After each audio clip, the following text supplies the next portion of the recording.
Subo a esta tribuna para repercutir um assunto que diz respeito a todos os democratas, a todos os parlamentos, não importa onde eles estejam, que é a eleição fraudulenta na Venezuela.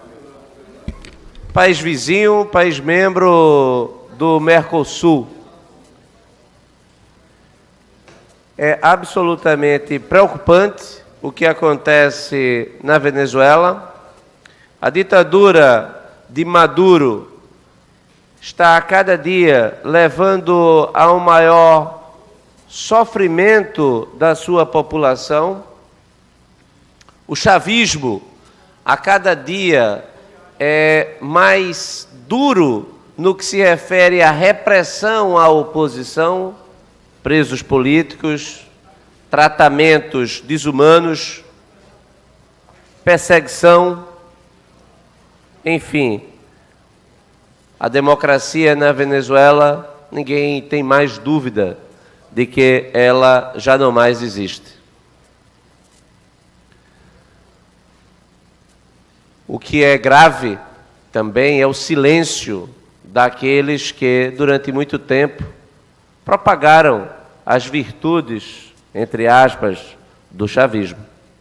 Aqueles que defenderam que a Venezuela era o novo símbolo de democracia, que havia um neoconstitucionalismo latino-americano e que o que acontecia na Venezuela seria exemplo para o mundo.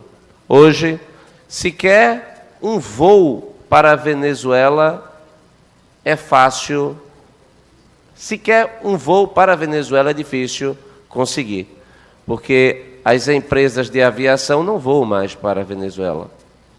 O time do Corinthians recentemente foi jogar no campeonato sul-americano, acredito que na Libertadores das Américas, teve que fretar um avião porque não tinha avião de carreira que levasse a delegação para a Venezuela. Chegando lá, se deparou inclusive com a miséria, a população absolutamente vivendo em condições desumanas. A perda, inclusive, de peso. A perda de peso generalizada por falta de comida. E onde é que estão aqueles que propagaram o regime chavista como um regime a ser modelo paradigmático, inclusive, para o Brasil?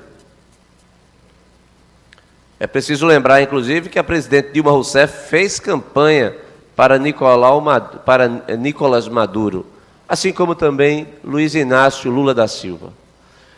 Inclusive, enquanto presidente da República, coisa que é vedado pela nossa Constituição, o artigo 4º, que impede que o chefe de Estado ele interfira em assuntos internos de outros países. Existe o princípio da não intervenção.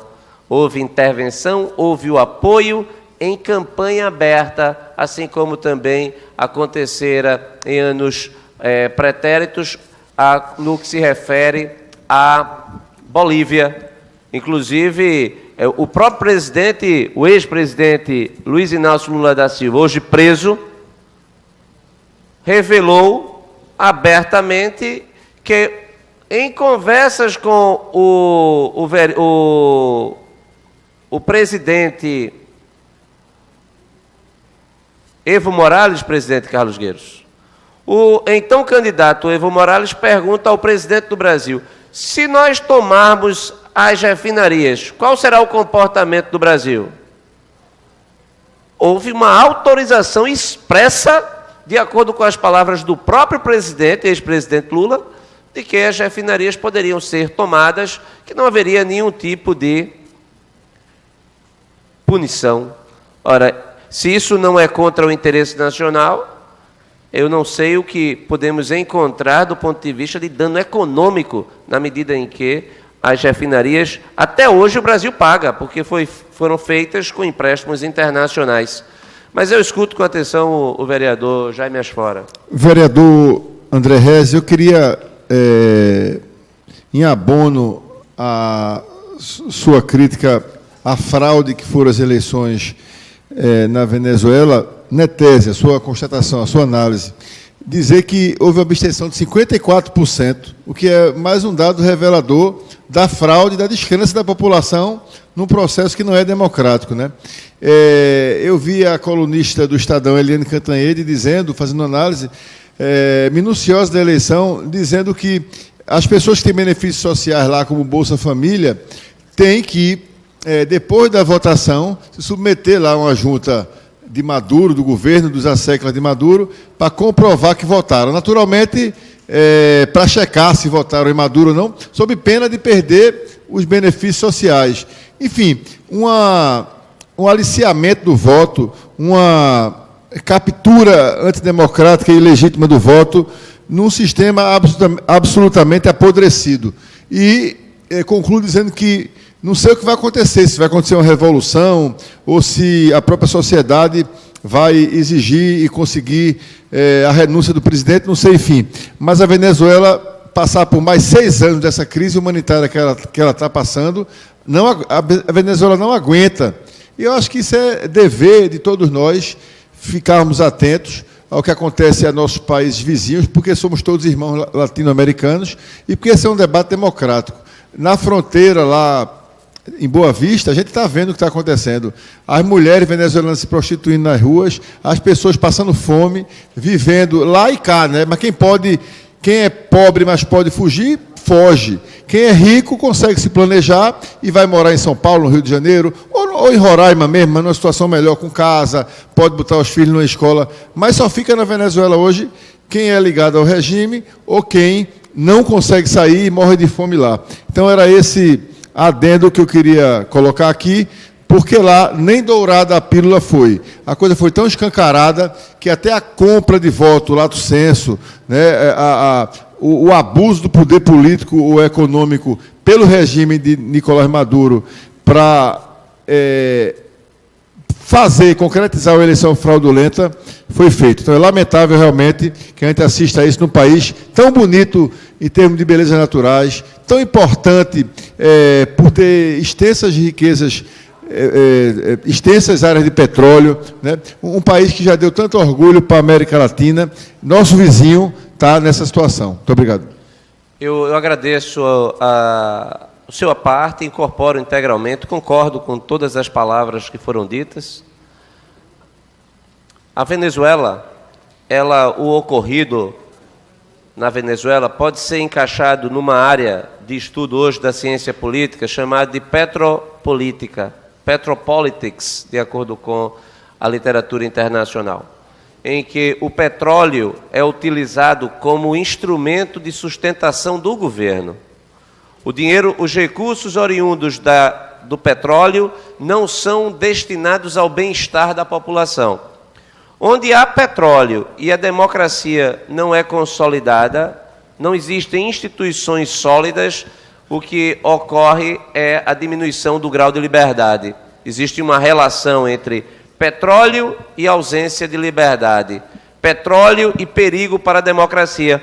Inclusive, é bem evidente que houve uma tentativa de utilização da riqueza do petróleo para propósitos políticos no Brasil, e o caso evidente é o Petrolão.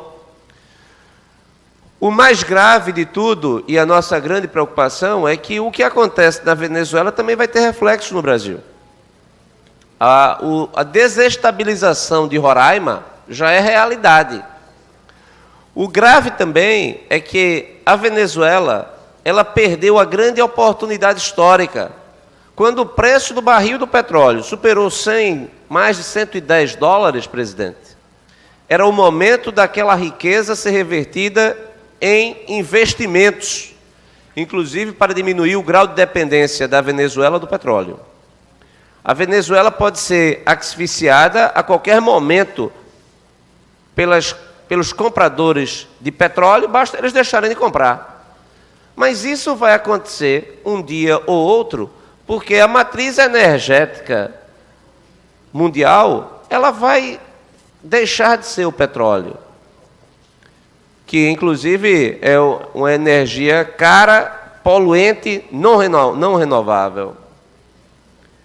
Toda a tecnologia demonstra que, assim como a era da pedra não acabou por falta de pedra, a era do petróleo não vai acabar por falta de petróleo. O petróleo vai continuar existindo, mas ele será economicamente inviável, como é o caso, inclusive, dos estudos recentes que demonstram a dificuldade que será a extração do pré-sal, que foi propagado como a salvação nacional, demonstrando, inclusive, uma mudança dentro do próprio Partido dos Trabalhadores, negativamente, porque o então presidente Lula, quando ele disputou a reeleição em 2006, quem fizer um exercício de maior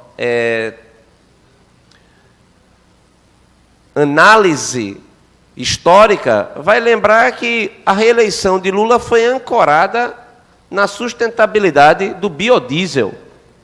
Depois, abandonou completamente a ideia de biodiesel e foi para a ideia do pré-sal, que foi o grande mote que levou à eleição de Dilma Rousseff. Nós saímos de uma agenda positiva, entramos numa agenda ultrapassada e que resultou, inclusive, no maior escândalo de corrupção já conhecido no planeta, que resultou, inclusive, não apenas na prisão dos maiores expoentes do Partido dos Trabalhadores, inclusive o presidente Lula, mas também dos grandes empresários que tinham negócios com a Petrobras. Então, é obrigação de todo democrata denunciar tudo que vem ocorrendo na Venezuela contra a liberdade.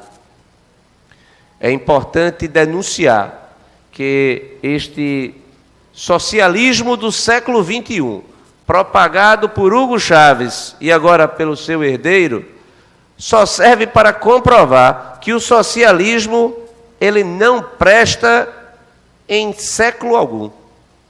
O socialismo aniquila a liberdade. O socialismo ele é contrário aos princípios basilares da democracia que nós prezamos e defendemos. Então, nesse sentido, subo a esta tribuna, presidente, para deixar registrado nos anais dessa casa de que nós não aceitamos o regime de Nicolás Maduro e essa reeleição fraudulenta, que haja uma posição da política externa brasileira dura, no sentido, inclusive, não apenas da suspensão da Venezuela, a manutenção da sua suspensão no Mercosul, mas que existam medidas mais contundentes da diplomacia brasileira no que se refere à não aceitação do que ocorre na Venezuela em defesa do próprio povo venezuelano. Muito obrigado.